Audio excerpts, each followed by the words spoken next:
After the mass murder in Nashville, I was not surprised by the politicians and advocates rushing to microphones, many before the bodies were even removed. I wasn't surprised by the demonstrations, especially after it was announced that the murderer identified as transgender. What happened in the Tennessee legislature was shocking too. However, it was the aftermath that I found an excellent example of why the United States is a republic, not a democracy. So we'll discuss that next on the Constitution Study.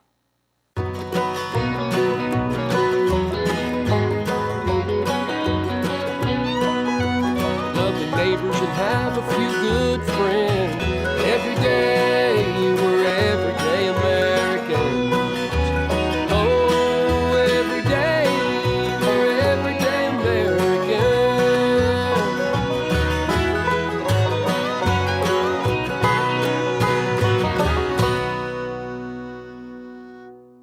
Hello there, everyday Americans. Paul Engel here with the Constitution Study, where we read and study the Constitution. We teach the rising generation to be free. I am so glad you could join me today. As always, I have an interesting topic. This one, I think, will maybe really knock your socks off. And if you want to find out more of what we're doing, well, head to the website, constitutionstudy.com. I'll talk more about what you can find there, along with some announcements at the end of the episode. But for now, let's talk about what happened in the Tennessee legislature. I grind my teeth every time I hear someone refer to our American democracy or some variation thereof. They grind because the United States is not a democracy, but a constitutional republic. As Alexander Hamilton said in the Federal Convention, we are now forming a republican government. Real liberty is neither found in despotism or the extremes of democracy, but in moderate governments. For years, I have not only taught that fact, but why it's so important. Yet over the last few weeks, I've watched as an example of the problems within American democracy played out in my own home state of Tennessee. On Monday, March 27, 2023, at 10:11 a.m., a mass murderer shot through a glass side door at the Covenant School in Nashville, Tennessee.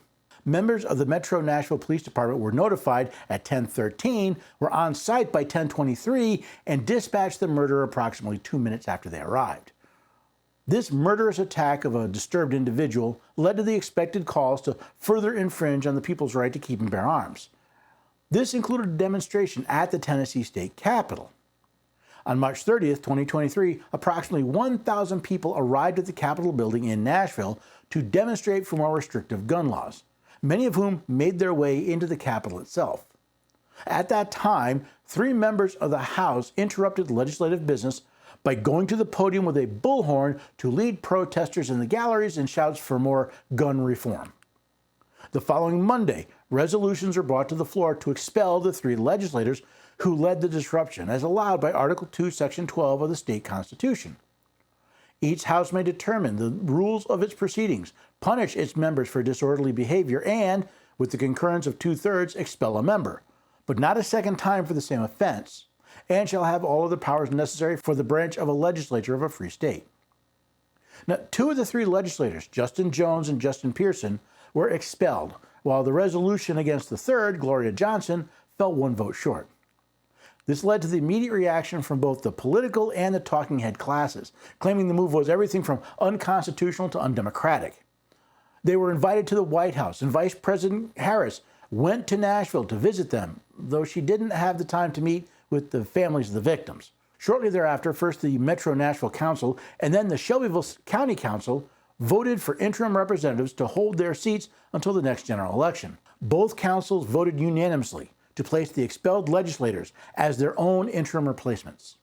Now the U.S. Department of Justice is considering an investigation into their expulsion. However, there's a problem. The Tennessee Constitution has a clause to deal with vacancies in either house of the legislature. Article 2, Section 15 reads, vacancies. When the seat of any member of either house becomes vacant, the vacancy shall be filled as follows.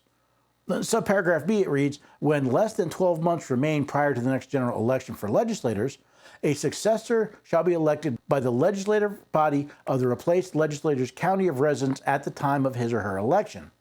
The term of any senator so elected shall expire at the next general election for legislators, at which election a successor shall be elected. I did a little checking and confirmed my suspicions with the website for the Tennessee Secretary of State. The problem is that the next general election for legislators isn't until November 5th, 2024. That means there are more than 12 months before the next general election for legislators, and subparagraph B is not the controlling law. Subparagraph A is, which reads, when 12 months or more remain prior to the next general election for legislators, a successor shall be elected by the qualified voters of the district represented, and such successor shall serve the remainder of the original term. The election shall be held within such time as provided by law. The legislative body of the replaced legislator's county of residence at the time of his or her election may elect an interim successor to serve until the election.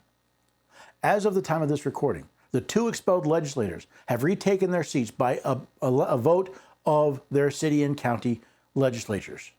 But what about the rest of paragraph A? Where is the election by the people to choose the successors for these expelled legislators? I haven't heard anything about that. Now, why do I find it so egregious to refer to the United States as a democracy? Because of what's happening in the Tennessee legislature, and what I believe will continue to happen is exactly what a democracy is: mob rule. It's been attributed to Thomas Jefferson saying, democracy is nothing more than mob rule, where 51% of the people may take away the rights of the other 49%. That's right. What happened in the Tennessee Capitol on March 30th was democracy in action. It's actually worse than mob rule, since only 3 legislatures not only denied the other 94 members of the Tennessee House the right to speak, they denied the rights of millions of Tennesseans the right to representation. In effect, Mr. Jones, Mr. Pearson, and Ms. Johnson established taxation without representation for the state of Tennessee. For this, they were legally and constitutionally punished. This theft by these 3 agitators was rewarded by the fawning national attention they received. But the real slap in the face to all Tennesseans was the Metro Nashville and Shelby County councils choosing to pretty much ignore the Tennessee Constitution by simply choosing the usurpers as their own successors and not setting up for an election. Add to that the cheers and accolades showered upon them as they made their triumphant but questionably legal return to the Capitol. This rewarding of bad behavior has no good end. I do not think I exaggerate when I say we are witnessing the end of the Republic. Look what has happened in cities like Chicago, Los Angeles, New York, and San Francisco. When the justice system stopped punishing bad behavior, that behavior rapidly grew. When it was announced that the people would not be prosecuted for petty crimes, those crimes grew as well. Let's not forget the riots in Kenosha, St. Louis, and other cities, which went on for days because the police were prevented from arresting those demonstrators who had become violent. You can see this lack of justice going all the way back to the Occupy Wall Street and Capitol Hill organized protest, or CHOP. When bad behavior is rewarded, it grows. Now, what are the people of Nashville and Shelby County taught these legislative agitators?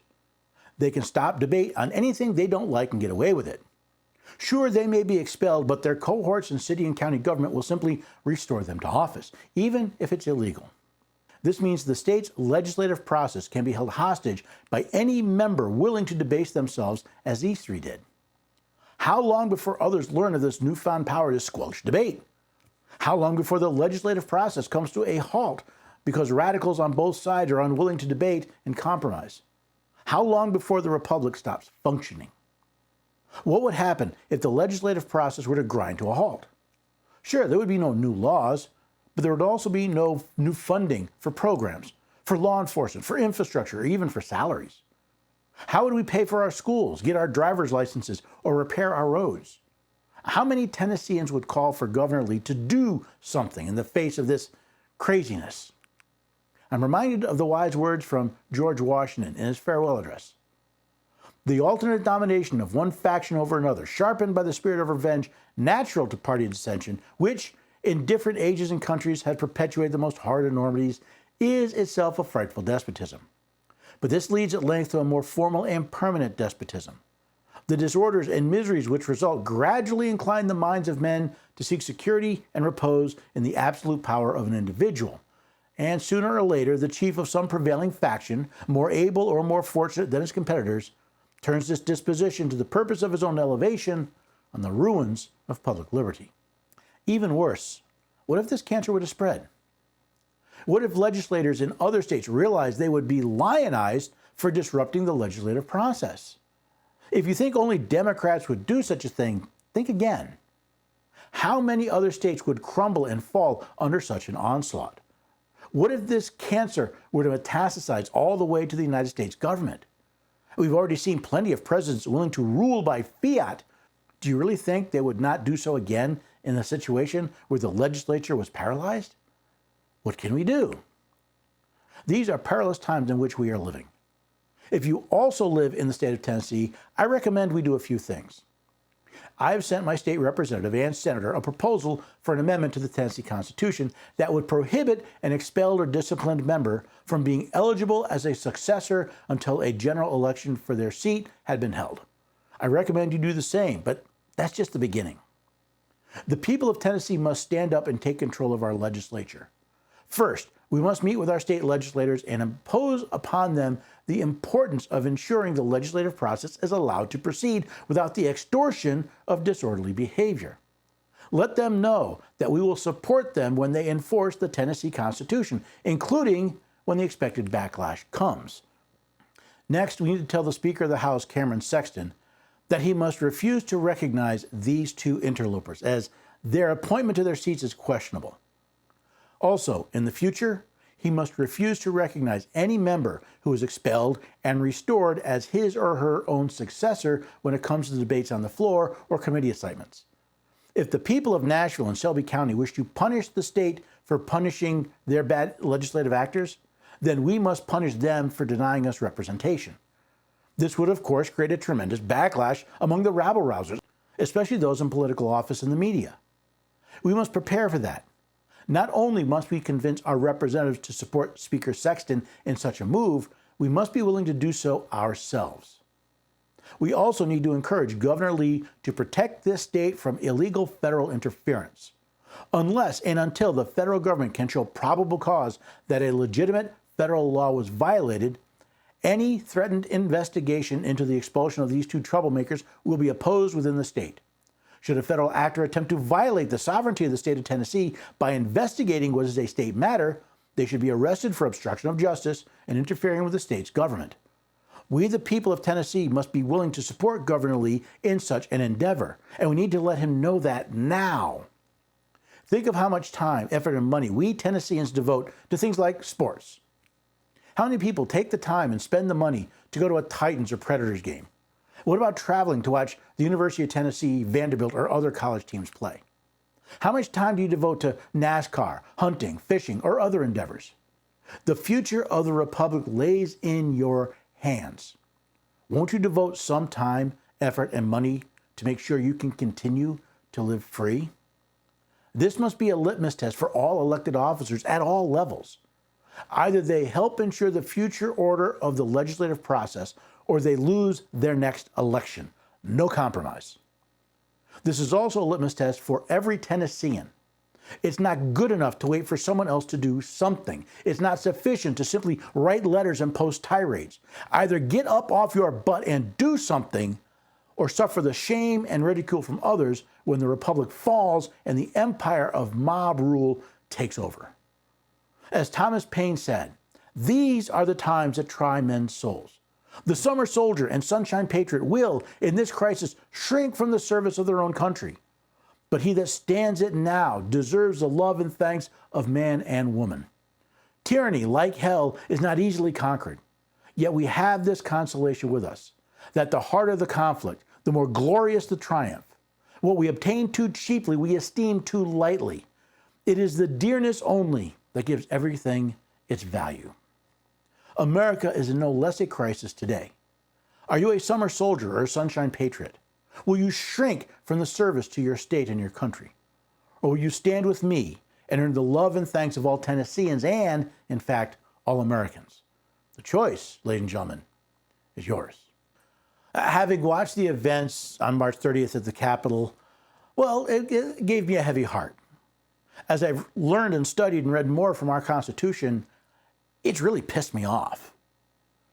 I recognize the state legislature does have the authority to put somebody in place until the next election. But to put the very same people that disrupted the legislative process, that denied representation to millions of Tennesseans, to put them right back in place with the unanimous vote and all the pomp and circumstance that have come along with it. That's not a slap in the face. That's a punch in the nose. I remember Captain John Parker, when confronted with the British at Lexington Green, said to stand your ground. Don't fire unless fired upon. Well, they didn't fire. They certainly hit us. It's about time we start pushing back. Now, I'm in touch with my representative, my senator. I'm getting in touch with the Governor Lee's office, maybe the Secretary of State, who knows what else, to make sure that the Constitution of Tennessee is followed. I'm not sure where this is going to go. We'll all probably find out together. But I have to stand up. I cannot be that summer soldier or that sunshine patriot. I hope other Tennesseans will join me, and I hope people across the country will join us as well. Now, if you want to find out more, follow the work that we're doing at the website constitutionstudy.com. You can ask a question, join one of the mailing lists. There'll be a lot of information popping around in the mailing list about this and other topics. If you can support the work that we're doing, great. It takes a lot to get people engaged and involved, and a little bit of help wouldn't hurt. I'm still working on the Constitution Patriots program. I've got a tentative time frame for the mini boot camp to be recorded. That'll be somewhere around Independence Day, so that's my tentative timeline. But I will be posting more information on the website, hopefully pretty soon. It's going through some editing. I want to know how many people are interested. I want to know how many people are interested in coming to Bedford County, Tennessee to actually attend the first mini boot camp in person, as well as how many people across the nation would be interested in joining the Patriots group. I think you'll find it interesting. More importantly, I think it's what we need if we're going to have a republic in the future. If you want a view of what life looks like if we just sit back and let the mob rule, well, Tennessee is your perfect example. I hope you look at that and say, not in my house, not on my watch. And I hope you'll come back and join us here next time for the Constitution Study. Love